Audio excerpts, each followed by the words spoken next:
Hello बच्चों, let's read this question and the question says among group 14 elements name the element which is most electropositive. First of all, the key concept for the question is group 14 elements.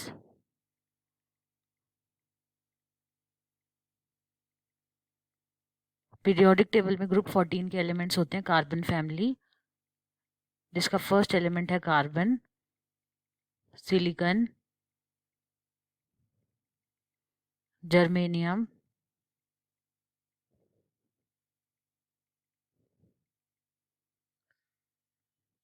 Tin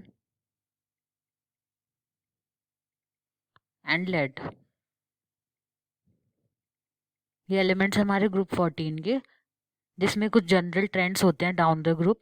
for example, down the group atomic size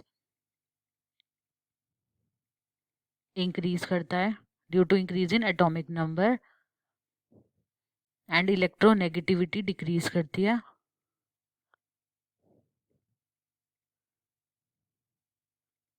हमसे question में पूछा गया the most electropositive element. Electropositive का meaning क्या होता है?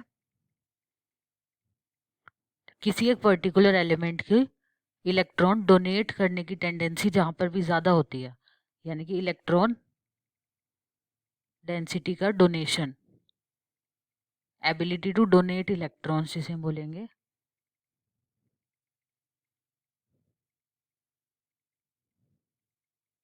वो उतना ही ज़्यादा इलेक्ट्रोपॉजिटिव होता है।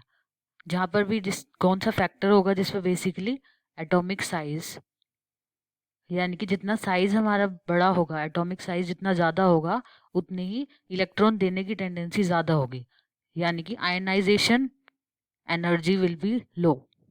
आयनाइजेशन एनर्जी और ionisation enthalpy will be low, यानी कि इलेक्ट्रॉन को निकालने की जो टेंडेंसी है या इलेक्ट्रॉन को निकालने के लिए जो एनर्जी रिक्वायर्ड है,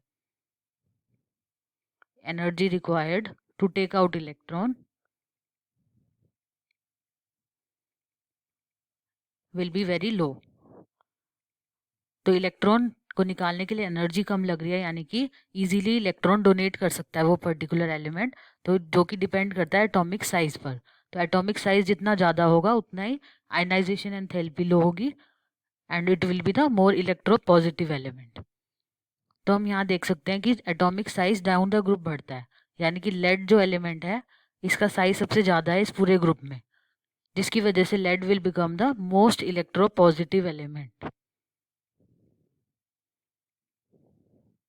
तो हमारा आंसर होगा लेड।